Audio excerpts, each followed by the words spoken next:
બનાસકાંઠા જિલ્લામાં અનેક એવા મહાદેવના મંદિરો આવેલા છે જે વર્ષો પૌરાણિક અને પ્રાચીન માનવામાં આવે છે અને તેમનો ઇતિહાસ પાંડવોના સમયકાળ દરમિયાનનો છે। તેવું જ એક વર્ષો પૌરાણિક મહાદેવનું મંદિર ઇકબાલગઢ ગામ નજીક બનાસ નદી કિનારે વિશ્વેશ્વર મહાદેવનું મંદિર આવેલું છે। આ મંદિરે શ્રાવણ માસમાં લોકો દૂર દૂરથી દર્શનાર્થે આવતા હોય છે અને આ મંદિર બનાસ નદી કિનારે આવેલું હોવાથી આ મંદિર પર્યટક સ્થળ તરીકે પણ ખૂબ જ વખણાય છે અને આ મંદિરે વિશેષ મહત્વ શ્રાવણ માસમાં હોય છે અને અહીં મોટો મેળો પણ ભરાતો હોય છે। બોલો। મારું નામ જીતેન્દ્ર કુમાર પહેલારામ મિશ્રા, જીતુ મહારાજ તરીકે મને ઓળખે છે બધા। આ ઘણા સમયથી અમે અહીંયા પૂજા કરવા માટે આવીએ છીએ।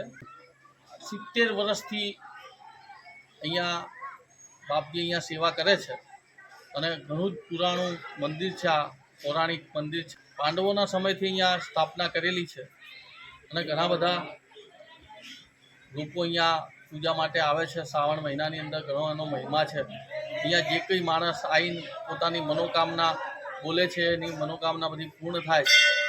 નદીના કાંઠા ઉપર આવું વિશ્વેશ્વર મહાદેવ, વિશ્વનું કલ્યાણ કરવાવાળા એવા મહાદેવની સ્થાપના કરેલી છે અને એમના દર્શન કરવાથી માણસો પવિત્ર પાવન થાય છે, પાપોમાંથી મુક્ત થાય છે। મંદિર ક્યાં આવેલું છે? આ મંદિર ઇકબાલગઢ ગામની નજીક આવેલું છે। ત્યાંથી જૂની સલોત્રી થઈને વિશ્વેશ્વર મહાદેવ તરીકે આ ઓળખાય છે।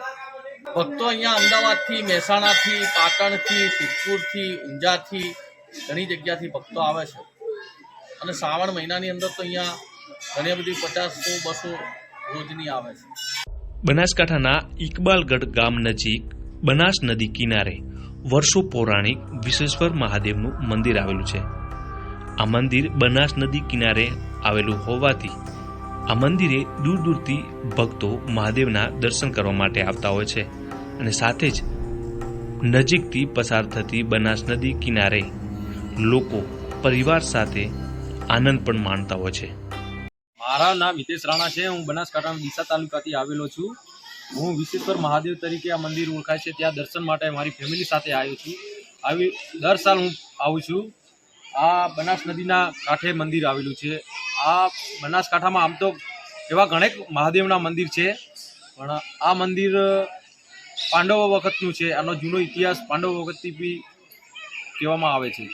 એવા આ મંદિરની જોડે બનાસ નદી આવેલી છે તો બધા ફેમિલી સાથે મહાદેવના દર્શન કરવા બી આવે છે પણ મહાદેવ એમની મનોકામના બી પૂરી કરે છે। સાથે સાથે નદી આવેલી છે તો બધા માણસો ત્યાં મનોરંજન બી અહીંયા કરે છે।